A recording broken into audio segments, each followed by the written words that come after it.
Keep it simple guys. Hope आप सब अच्छे होंगे और उम्मीद करता हूँ कि आप सबका एग्ज़ाम प्रिपरेशन बहुत ही अच्छा चल रहा होगा। तो शुरू करते हैं आज के प्रश्न से। हमारा आज का प्रश्न है, mission Karmayogi is aimed at building a future ready civil service with the right attitude, skills, knowledge align to the vision of new India. Discuss this question in 250 words.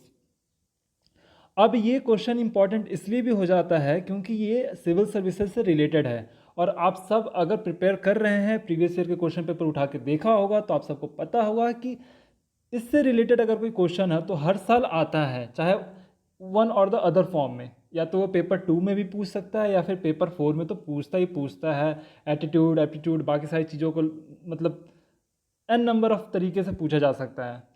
तो ये क्वेश्चन हमारे लिए इम्पॉर्टेंट हो जाता है क्योंकि ये एक मिशन है जिससे हम ट्रांसफॉर्म करेंगे सिविल सर्वेंट को। उनका जब एक सिलेक्शन हो जाता है उसके बाद कैसे उनको हम प्रिपेयर करें ताकि वो चेंजिंग वर्ल्ड के साथ वो खुद भी चेंज हों। आप सब अवेयर होंगे जैसे कि बहुत ही ट्रेडिशनल तरीके से अभी भी उनकी ट्रेनिंग चलती है, तो जो कि बेनिफिशियल नहीं है और डोमेन नॉलेज तो उनको बिल्कुल नहीं मिलता है। भले वो कलेक्टर हो जाएं, बट अगर उनको अगर ट्रांसफ़र करके डीजीसीए में भेज दिया जाए एविएशन के लिए तो उनको एविएशन का ए भी नहीं आता, स्टिल वो उसके हेड होते हैं। तो इसमें इशू होता है उस पर्टिकुलर ऑर्गेनाइजेशन को रन करने में।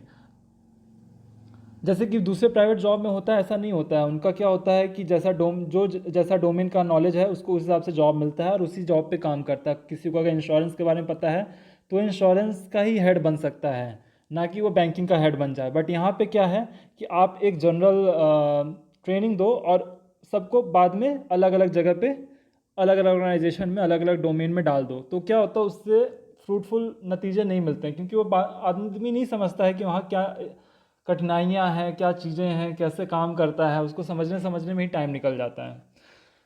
तो इसी को ध्यान में रखते हुए मिशन कर्मयोगी है the national programme for civil services capacity building is meant to be a comprehensive post recruitment reform of centres human resource development.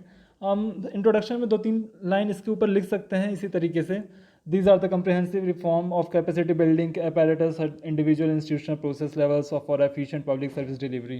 तो ये तो बहुत ही कॉमन टर्म है, आप सब को अगर नहीं भी पता होगा तो 2-3 लाइन तो इस हिसाब से आप लिख ही सकते हैं कि अगर कोई इसको एनहांस करने के लिए है इस ट्रेनिंग को, तो यही सब चीज़ें होंगी उसमें।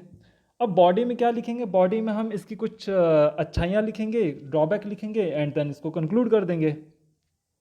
बॉडी में जैसे कि बेनिफिट्स ऑफ मिशन कर्मयोगी, सबसे पहले तो हम बेनिफिट ही बता देंगे। At present bureaucracy is facing challenges like rule of orientation और political interference, inefficiency with promotion and generalist and specialist conflict. तो यही है, रूल ओरिएंटेशन है, पॉलिटिकल इंटरफेरेंस बहुत ज़्यादा है, इनएफिशिएंसी विथ प्रमोशन, प्रमोशन हो जाता है चाहे आप कितने भी इनएफिशिएंट हो। तो ये सब चीज़ों को दूर कर सकते हैं। सेकंड चीज़ लिख सकते हैं rule based on roll based, मतलब जैसा रोल है वैसा उनको रूल करने को मिलेगा, ऐसा नहीं कि कोई कहीं से उठा के किसी भी चीज़ में डाल दो। डोमेन ट्रेनिंग, डोमेन ट्रेनिंग की जैसे कि मैंने आपसे बात की कि अगर किसी को एविएशन में डालना है, किसी को इंश्योरेंस का हेड बनाना है, किसी को ट्रांसपोर्टेशन का हेड बनाना है, तो उसको पहले उस चीज़ की ट्रेनिंग दी जाएगी, उसके बाद ही उस डिपार्टमेंट में उसका ट्रांसफ़र होगा। यूनिफॉर्म ट्रेनिंग स्टैंडर्ड, एक यूनिफॉर्म ट्रेनिंग स्टैंडर्ड रखा जाएगा हर चीज़ के लिए, सो दैट कि वो ट्रेनिंग हार्मोनाइज हो स्टैंडर्ड के हिसाब से across whole country. On site learning, अब फील्ड में जाके काम करो, क्लासरूम में बैठ के पढ़ने से अच्छा ज़्यादातर आप फील्ड में जाके काम करो। Adoption of best practices, best practices हम लेंगे, ये सब बहुत ही कॉमन टर्मिनोलॉजी है जो आप सबको याद हो सकता है, कोई इसमें वो नहीं है, इशू नहीं है। और चैलेंजेस की अगर हम बात करें तो चैलेंजेस ऑफ द मिशन हम लिख सकते हैं। इसमें एक दो कोट कर सकते हैं अगर आपको कोट याद हो, कि जैसे the difficulty lies not in the new ideas but in escaping from the old ones. तो एक दो कोट इसमें लिख सकते हैं जैसे कि ब्यूरोक्रेसी टू रेसिस्ट। अब ब्यूरोक्रेसी टू रेसिस्ट वाली क्या बात है कि जैसे बहुत तेज़ी से डिजिटलाइजेशन हुआ है, बट हमारे जो ब्यूरोक्रेट हैं जो 40 ईयर्स एंड अबव हैं, 50 ईयर्स एंड अबव हैं, उनको मेल करने तक नहीं आता। मेल करने के लिए ऑल्दो उनके पास पर्सनल असिस्टेंट हैं, पीए हैं, बट उनको मेल करने तक नहीं आता। तो सोचिए कितने मतलब किस तरीके से वो काम कर पाएंगे, क्योंकि ये डिजिटलाइजेशन का वर्ल्ड है जहाँ बच्चा बच्चा 2 साल का बच्चा भी मेल करना जानता है। मतलब उस हिसाब से नहीं एक्चुअली, बट लिटरली आप मत लीजिएगा, बट हाँ उसको सब कुछ पता है। बट एक 50-55 साल के आईएएस को डिजिटलाइजेशन के बारे में कुछ नहीं पता। तो ये सब चीज़ें हैं जो चेंज करना पड़ेगा।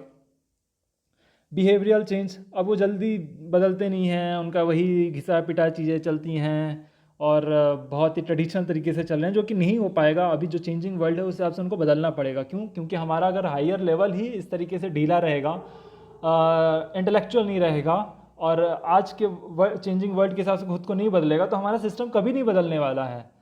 तो इस तरीके से कुछ चीज़ें हम मेंशन कर सकते हैं चैलेंजेस में। कंक्लूजन में हम इस तरीके से लिख सकते हैं कि ये वेलकम मूव है, चलो ठीक है, बढ़िया है, हम इसमें कुछ चेंजेस करने की कोशिश कर रहे हैं, इससे पब्लिक सर्वेंट के एटीट्यूड में भी चेंजेस होगा।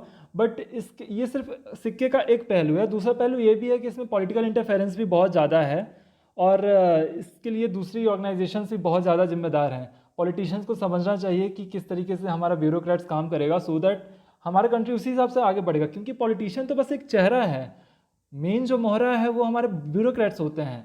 तो हम मोहरे को अगर हम सही तरीके से नहीं चलेंगे तो ये गेम तो हम हार जाएंगे।